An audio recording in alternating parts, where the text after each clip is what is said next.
Bueno, quiero grabar esto para que tengan una idea de qué decir en estas diapositivas.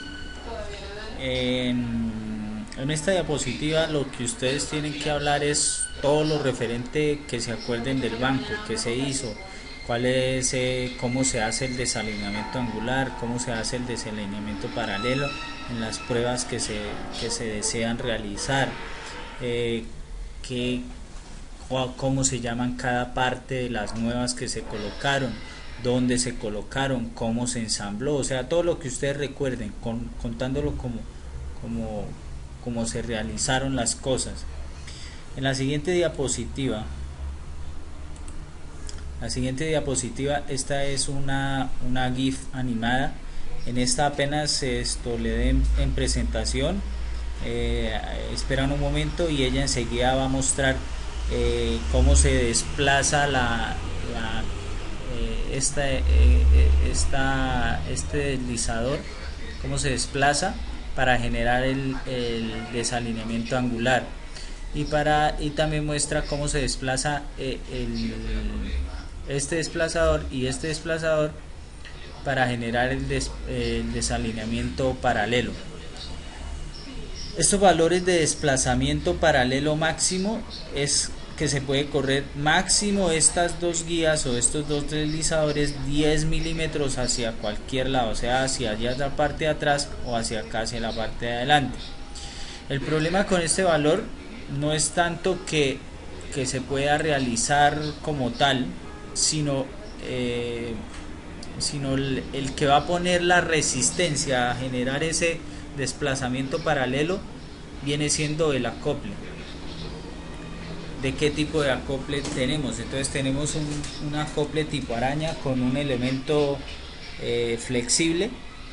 Entonces, dependiendo de la resistencia de ese elemento flexible, nos va a permitir hacer determinado grado de desalineamiento paralelo. Les cuento, ya que como no estuvieron en las prácticas que hice, cuando intentaba hacer un desplazamiento paralelo era realmente difícil realizar esa prueba, por la razón que le comenté a Álvaro y a usted, Carlos, de que faltó hacer ese aditamento para empujar esas guías por medio de un tornillo. Pero bueno, olvidándonos de que no se realizó eso, se puede hacer un desplazamiento paralelo midiéndolo con el calibrador, como le mostré a Álvaro que se hacía. Entonces, dependiendo de ese elemento flexible que tiene el acople, este genera una fuerza de oposición al movimiento que usted quiera hacer paralelo de todo el sistema, o sea, de todo el eje y los dos discos que vemos ahí en la imagen. Cuando yo realicé la práctica y generé casi 5 milímetros de desplazamiento en los deslizadores, en el acople en realidad se vino generando casi 5 milésimas. 5 milésimas. Entonces, en ese momento, al poner a funcionar el equipo, se escuchaban los rodamientos hacer ruidos extraños. O sea, que exceder de ese desplazamiento o de ese desalineamiento paralelo generaría esfuerzos muy grandes que podrían llegar a dañar algún elemento del sistema. Entonces, eso es para tener en cuenta con esta diapositiva. En la siguiente diapositiva, entonces acá, ¿qué se hizo? Entonces se hizo el montaje como lo realizamos con Carlos. Carlos puede hablar sobre todo ese momento de cómo se realizó el montaje, dónde se colocó cada una de las piezas, que las piezas están descritas acá, que está el distanciador, que fue el que se colocó acá para poder subir el motor a la altura correspondiente, que fueron 4. Está el deslizador A, que es el que se encuentra acá debajo del acople. Está el deslizador B, que se encuentra detrás al final del eje, y la placa base, que es donde se soporta todo el sistema.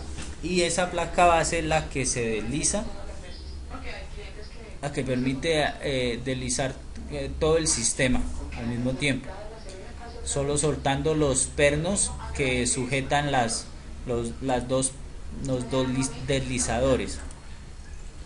También, ¿cómo se diseñó eso? Se diseñó, se modeló, se diseñó y se modeló en SolidWorks. Entonces ese fue el programa que se utilizó para modelar y simular para modelar y diseñar el banco de pruebas, los elementos, que no hubieran interferencias, que no hubieran choques, que las dimensiones fueran las precisas para el montaje. También pueden ustedes recordar de todo, hablar sobre todo el proceso que hicieron o dónde lo mandaron a hacer, cómo lo mandaron a hacer, qué les pidieron, o sea, contar esa como microhistoria de qué hicieron para mandar a hacer esas piezas, ¿sí? En esta otra diapositiva, entonces acá básicamente ya mostrando esto que se hizo del montaje, entonces mostrando dónde quedó el deslizador B, dónde quedó la placa base, dónde quedó el deslizador A. Bueno, acá hay un error, acá es deslizador A, deslizador A, cómo se alineó. Entonces ahí explican todo el proceso de cómo se alineó primero angularmente, cómo se hizo, los problemas que habían para la alineación angular en cuestión del plano vertical. Esto también pueden hablar de cómo después de la alineación angular se hacía una corrección de alineación paralela.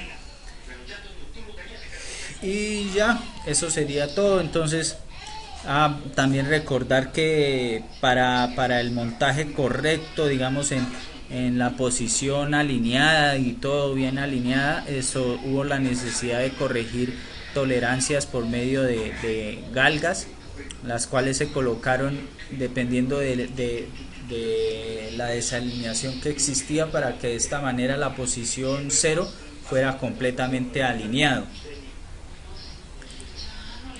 En esta, entonces, ¿qué es lo que se hizo en LabVIEW? En LabVIEW se hizo un programa muy sencillo, el cual reconociera los datos que entregaba la tarjeta USB NIT 608. Esta tarjeta, este es el diagrama de bloques, el cual permite la programación, o esta es la programación del sistema para la adquisición de los datos. Entonces, el primer bloque que dice Dat Assistant, este es el encargado de coger estos datos de la tarjeta del NIT, la tarjeta de adquisición de datos, y coge y lo manda a este filtro, el cual filtra de tal manera filtra las frecuencias que van desde 2 Hz hasta 100 Hz, que son las frecuencias en donde vamos a tener presentes los picos de fallas representativos para nuestros casos. También mejora la calidad de presentación del espectro de Fourier, ya que sin este filtro esto presentaba un pico cercano a 0 Hz, que seguramente es producto del manejo que le da LabVIEW a la transformada de Fourier de una señal que le llega. Entonces este filtro descarta ese pico y permite ver los picos reales del funcionamiento del equipo. Enseguida de esto tenemos que los datos que salen de este filtro, que son acá, entran a una gráfica.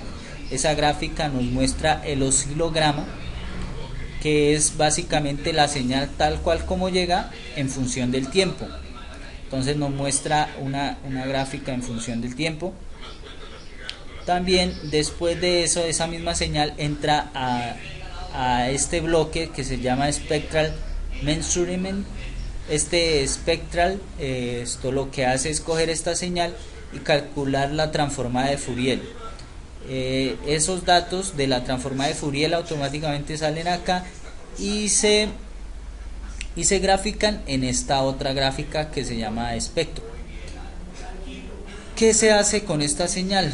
Básicamente esta señal es la que vamos a guardar, o sea, no la que nos arroja el espectro, sino la señal anterior a la transformada de Fourier acá, para hacerle el análisis en Excel.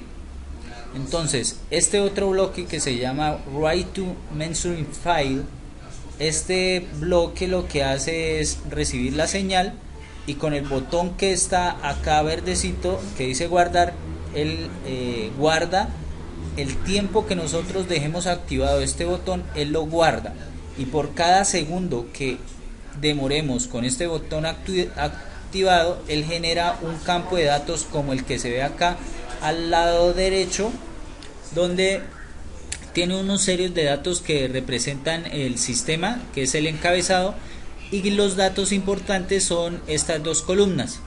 La primera columna es la de un sensor del lado derecho y la otra es el sensor del lado izquierdo que tiene el sistema. En el caso dejamos esto funcionando los dos sensores, sensor derecho, el sensor izquierdo.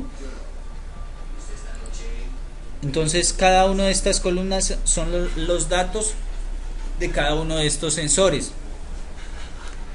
¿Qué más puedo decirles acá? Bueno, entonces por cada segundo que se deje grabando, él genera 1000 datos, o sea, 1000 datos de estos, como le mostré a Álvaro y creo que a usted, Carlos, le mostré que generaba 1000 datos.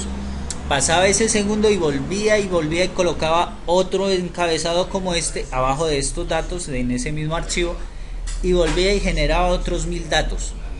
Entonces ahí generaría un archivo continuo de todas las prácticas, aunque sería algo incómodo estar buscando cuáles son los datos correspondientes a 5 Hz o cuáles son los datos correspondientes a 10 Hz, 20 Hz, 30 Hz. Entonces básicamente lo que se hacía era cuadrar el equipo a 10 Hz, por ejemplo, le damos grabar 1, 2, 3 segundos y dejamos de grabar datos para que solo de esta manera hubiera grabado 2 o 3 veces el estado del equipo en 10 Hz. Bueno, eso sería básicamente el diagrama de bloques del AdView. Mirando acá, sí faltaría como una diapositiva donde mostrara la presentación de las gráficas. Eso lo podríamos hacer mañana en la mañana rapidito y explican eso, no hay problema. Bueno, en esta diapositiva, ¿qué es lo que tienen que hablar? Pues todo lo que tiene referente a cómo se hicieron las pruebas, qué pruebas se hicieron, cuáles fueron los desplazamientos, los desalineamientos angulares que se generaron, cuáles fueron los desalineamientos paralelos que se generaron, cuáles fueron las pruebas. Todas esas pruebas están resumidas en esta tablita que está acá. Entonces básicamente es explicar esta tablita, es decir, que se generaron tres prácticas. Una donde se buscaba el espectro base del equipo, que es con el equipo bien alineado y bien balanceado, y se hicieron estas pruebas que van desde 5 a 30 Hz, 5, 11, 24, 29 Hz de velocidad de rotación del equipo. Otra práctica fue el desalineamiento angular. En este se generó un desalineamiento angular de 0,164 grados y de 0,818 grados, con velocidad de rotación de 3 Hz, 5 Hz, 10 Hz, 18 Hz, 20 Hz, etcétera, así como está en la gráfica. Desalineamiento paralelo, lo mismo, se genera un desalineamiento de 0.002 milímetros y de 0.005 milímetros.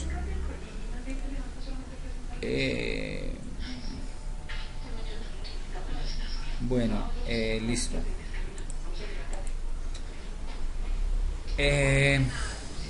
Bueno, ¿cómo se realizó el espectro base? ¿Cómo se inició esa primera prueba de las que está acá en la tabla? Entonces, acá esta diapositiva lo que muestra es hablar nuevamente, explicar mejor en esta diapositiva el proceso de alineación, cómo se usaron las galgas para la alineación en el plano vertical, como lo describo en el libro de tesis. Ahí describo cómo se utilizó estas galgas para evaluar el desalineamiento en el plano vertical. Ahí pueden hablar de todo eso, todo lo que se le ocurra, de cómo se colocó el equipo en las condiciones de balanceo y cómo se realizó. Y después hablan en esta otra diapositiva cómo iban a hacer el análisis de estas señales obtenidas que hablamos en esta diapositiva. Entonces, cómo este archivo lo cogemos y lo introducimos el dato de la columna que nos interesa para generar el espectro. Entonces, ese dato de esa columna se registró en el Excel.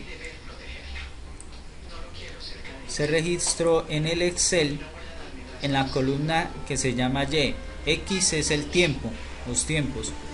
Este YM es este valor de voltaje. Lo transformamos en valor de metros, como también se explica en el anexo de la tesis, en el anexo donde dice linealización de la respuesta de voltaje del sensor, ¿sí? A milímetros, algo así es que dice. ¿Esto qué es lo que hace? Él básicamente, como le expliqué a Álvaro, entramos en datos, calculábamos la transformada de Fourier. Entonces, en lugar de estar haciendo constantemente manualmente, ir datos, seleccionar la columna, darle transformada de Fourier, el que nos calcule la transformada de Fourier, luego calcular el valor absoluto de cada componente de esta transformada. Todo esto se realizó esa macros. Esa macros básicamente lo que se hizo inicialmente fue grabar el proceso manual que se realizaba, y de esa manera resultó la macros. La macros al mismo tiempo pues se genera acá el espectro de desplazamiento, que es la gráfica gris, y la gráfica azul es el espectro de la velocidad de ese desplazamiento. O sea, es transformando la señal de velocidad, de desplazamiento, a velocidad. Porque esta señal es la que se utiliza en la carta de severidad para mirar la severidad del equipo, en qué corresponde. Y acá tenemos un botoncito que llama frecuencia. Si uno le da clic ahí, frecuencia, él calcula los armónicos de este espectro y los coloca acá para cada frecuencia, para cada múltiplo de la frecuencia fundamental. Y acá donde dice número 4, ahí es donde se coloca el valor de mejor dicho, cuántos armónicos quieren mostrar acá en esta tablita, ¿sí? Normalmente 4 está perfectamente, entonces ahí le muestra los valores. Esta columna de acá son los valores en voltaje, en milímetros segundo de velocidad, pero valor pico a pico. Y estos valores de acá ya son valores RMS, ¿sí? Con esto es que se mira el valor de ¿qué? De la severidad. Bueno, se realizó en Excel. Entonces acá, ¿qué fue? Acá es donde ustedes tienen que venir a hablar qué se observa de cada espectro. Acá están los espectros que van desde 5, 10 Hz, 11 Hz, 24 Hz, 29 Hz, 30 Hz. Acá lo que cabe notar es que cuando se acercaba el equipo a 11 Hz era seguramente al parecer, uno siempre debe decir en un análisis de vibraciones, nunca se puede afirmar con completa certeza de qué problema tiene el equipo. Como ya les había explicado antes, eso puede deberse a muchos diferentes otros factores que pueden generar una respuesta similar en cuestión del análisis de vibraciones. Pero sí, al parecer, al momento de llegar a esta frecuencia de 11 Hz o cercana a ella, el equipo presentaba mayor vibración. Esto quiere decir que esta viene siendo una de las primeras frecuencias de resonancia del equipo, ¿sí? Porque se ve amplificada mucho más la vibración. Y si uno deja el equipo funcionando en este momento, nota cómo va aumentando la magnitud de la vibración. Y se ve claramente por los valores y por el espectro que se ve un aumento en las componentes de cada una de las componentes que se ven en el espectro. También cabe notar que cada uno de estos espectros muestra un comportamiento, según la teoría, acorde a un equipo en condiciones buenas de alineación y de esto, ya que no presenta un picos altos ni característicos parecidos al pico fundamental de la frecuencia fundamental, que es el más grande que vemos acá. Todos los valores se encuentran por aceptables en la zona aceptable de la carta de severidad. Por eso están en verde, en amarillo. Amarillo es aceptable. Si estuviera en rojo tendríamos que intervenir. Como les explicaba antes y les recargaba que solamente si el espectro presenta pico grande en 1 por, lo más seguro era que existiera un desbalance. Pero suponiendo que el equipo está en buenas condiciones de balance, todo equipo que esté en buenas condiciones de balance, alineación, presenta un espectro parecido a los que se pueden ver acá, en el cual hay un pico predominante que siempre va a existir. Así se balancee lo más que balancee un equipo, siempre va a existir un desbalance residual, el cual genera una magnitud alta en esa primer orden de la frecuencia fundamental de rotación. Cabe recordar también en este momento que cuando un espectro es producto de un desbalance, la magnitud de este pico crece a la razón del valor elevado al cuadrado al valor de la velocidad de rotación elevado al cuadrado. ¿Esto qué quiere decir? Que si aumentamos al doble la velocidad, estaríamos multiplicando el valor de a 4 veces, ¿sí? O sea, crecería. Cuando en un desalineamiento lo que presenta, así se aumente la velocidad, si no se ha cambiado el valor del desalineamiento, la magnitud de la vibración no debe alterar casi nada, ¿sí? Eso es lo que dice la teoría. Bueno, en las pruebas de desalineamiento paralelo, acá se pudo observar unos cambios en los órdenes 2 y 3, especialmente 2 y 3, siempre hubo un cambio con respecto a los espectros. Mire, los espectros de estos son como muy continuos, como el pico más grande, el pico mediano, el más chiquito, entre más se aleja, más pequeño se hace. En cambio, ya en el desalineamiento angular ya podemos ver que los dos picos en 2 por y 3 por ya presentan una magnitud diferente, y ya se presentan picos más altos, otros más bajitos, luego otros más altos. O sea, hay una irregularidad ya del espectro, como cuando está en su estado base, o en su estado más alineado, más balanceado. Entonces sí se puede ver en las respuestas que hay un cambio en el espectro dependiendo de la desalineación.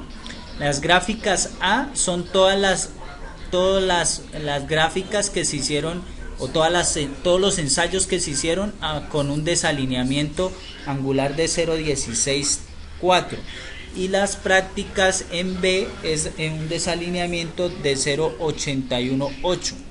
Entonces, si comparamos la gráfica a 3 Hz con la gráfica a 5 Hz, vemos que el cambio en magnitud de la vibración en 1 por sí aumentó. Entonces lo más seguro es que esté tendiente a haber un desbalance en el equipo, que era lo que yo les hablaba. En cuestión del desalineamiento, se ve que en las otras componentes no hubo un aumento tan sustancial como en 1 por lo que yo les decía que el 1 por representa el desbalance de un equipo, y los otros básicamente para este caso representarían el desbalance, el desalineamiento de los equipos, o sea, en 2 por, en este caso si es para frecuencia de rotación de 5x, en 10, en 15. Entonces si ve que estos dos picos, los dos en 2 por y en 3 por, son casi de la misma magnitud. En cambio, en este sentido, acá se ve que van disminuyendo a la medida que se alejan a medida que aumenta el orden, mejor dicho, es lo correcto.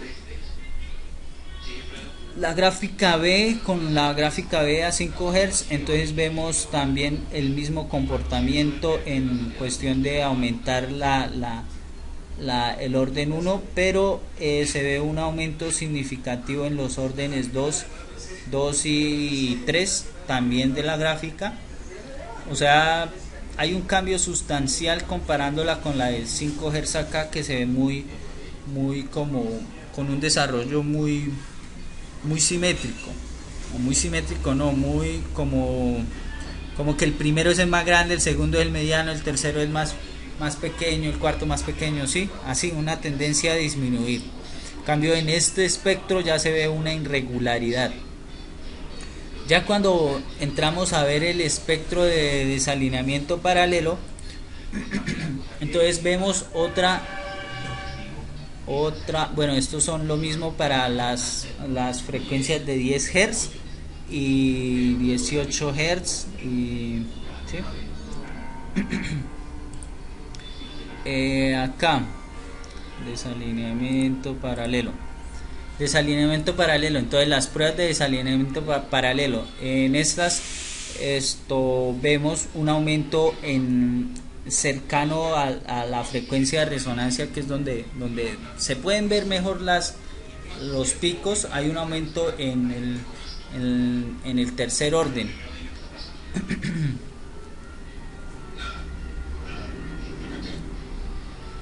Y se ve un cambio con respecto al espectro de desalineamiento angular y el desalineamiento y el espectro base del equipo. Se ven cambios ahí en la forma y en las magnitudes de los órdenes.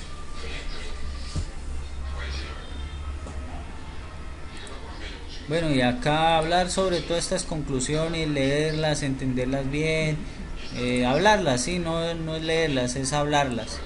Entonces ustedes cogen y las hablan. Listo, eso sería por el momento de la gráfica. Hacer énfasis más acá, hablar bastantico acá, en este proceso, y mostrar esto, pensando a llegar a las conclusiones que tienen acá. Listo, espero me hayan entendido bien y mañana nos veremos en la mañana.